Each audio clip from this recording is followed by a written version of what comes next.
Hi and good morning. This is Mommy MJ and today is Sunday. Kasama ko ngayon si Daddy Nick and si Zaren. So, nandito kami ngayon sa Somo Market. So, dito lang yan malapit sa amin actually. So, syempre, kapag may kasamang kids, kailangan muna natin silang alawin. So, nagpunta kami dito sa para may playground sila dito na may bayad po ah. So, ito yung rate niya. So, actually, marami kayong pwede maging option dito. Napuntahan namin is medyo mas maliit kaysa dun sa kabila. So, next time, yung kabilang playground naman yung pupuntahan namin. So, habang naglalaro si Zaren, ako naman ay mauna ng maghanap ng food. So, habang binabantayan siya ni Daddy Nick. So, meron ding archery dito. Actually, marami kayong activity na pwedeng gawin. So, kanina pagpasok namin, may mga nagpipiknik, may mga kasama yung buong family. So, maraming ganap. So, perfect ito, lalong-lalo na pag Sunday. So, sobrang laki rin ng lugar na to. Ang daming foods. So, lahat yata ng klase ng food makikita ninyo dito. And reasonable naman yung price. May mura, may mahal. So, hanap-hanap lang kayo ng affordable and masarap na food. So, dito may mga pasta section. Sa bandang bunga dito. And ayan, may mga food choices pa. So, ito yung sobrang trending na strawberry. So, ayan pa. So, ikot-ikot lang, inhanap kayo ng food choice ninyo. So, kung nandito kayo, better medyo damihan nyo na yung itry ninyo kasi, diba, minsan lang naman tayo magpunta dito. So, dito, bumili lang ako ng dynamite kasi parang nagkikrave ako sa something spicy. So, dito lang yan. So, ayan yung price nila. So, okay na din. Medyo mura-mura naman. And actually, masarap to. So, ayan. May mga kwek-kwek. So, ayan. Chicken skin. So, ayan. So, along Danghari lang ito. So, makikita nyo siya agad. Malapit siya sa Somo. Malapit siya sa SM Molino. So, open daw ito every Friday, 4 p.m. to 10 p.m. And Saturday and Sunday, 2 p.m. to 10 p.m. So, doon lang sila nag-open. So, pwede nyo rin i-check yung kanilang FB page, Somo Market, kung may mga changes sa schedule. And makita nyo rin yung mga tinitinda dito.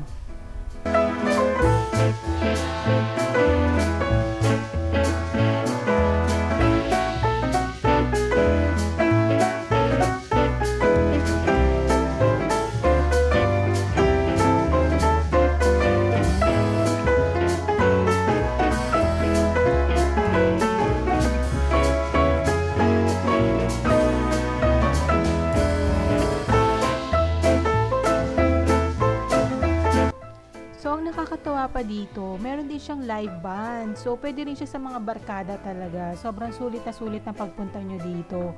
So, if I were you, kung malapit lang kayo dito, itry nyo na rin tong Somo Market with your friends, with your family, with your loved ones. So, perfect itong place for bonding and dating.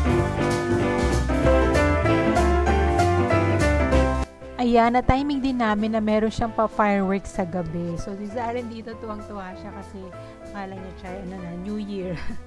So, ayan.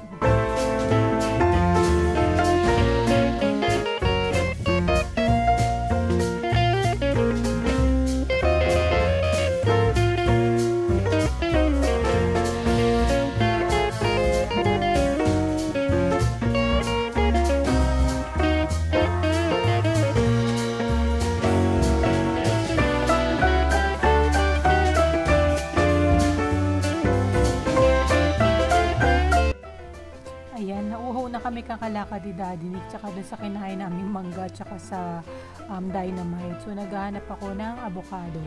So, nag-ikot na kami ni Daddy Nick kasi talagang sobrang nakakauhaw maglakad. So, buti na lang dito maraming mga drinks. Lahat yata ng klase ng drinks nandito na rin. So, ayan, buti na lang may nakita kaming avocado. And sa dulong part pala, so ayan, hindi lang siya pang food, bazaar. Meron din siya mga parang tiyanggian. May mga toys, may mga damit. So, maganda rin siyang puntahan. Basta pumunta lang kayo dun sa may bandang dulo dahil marami kayong makikita na mga reasonable price na mga bagay-bagay. No, kung naghanap kayo ng damit, pants, meron dyan. So, dito naalo si Zaren kasi naghanap siya ng kuroma niya. May nabili naman siya actually. And may mga fish din. So, ito naman yung kay Daddy Nick. May mga tinatanong-tanong lang siya kung may available. So, ayan, si Zaren tawang-tawa siya. So, yan. Dito yan sa dulong part. Walang masyadong tao dito. Pero kung nasa mood kayo maglakad-lakad, so pwede nyo rin i-check yung mga paninda dito para supportan natin sa mga kababayan natin na nagtitinda dito. So, ayan, ang daming toys. So, tuwang-tuwa si Zaren dyan. So, balik ulit kami sa food. So, ayan, kasi bumili naman ako ng shawarma. Parang nagkikrave naman ako sa shawarma ngayon.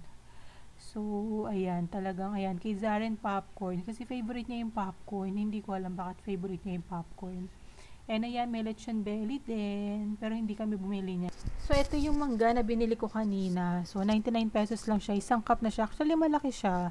And masarap yung bagong niya. Hindi siya ganun kaalat. So, kung nagkikrave kayo sa mangga, may singkamas din sila. So, for 99 pesos, makakabili na kayo nito.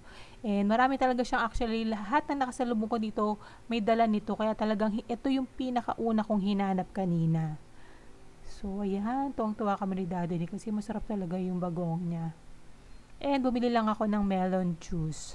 And ayun lang. So, thank you for watching. Kita-kits po ulit sa next vlog. Mag-iingat po tayong lahat and God bless everyone.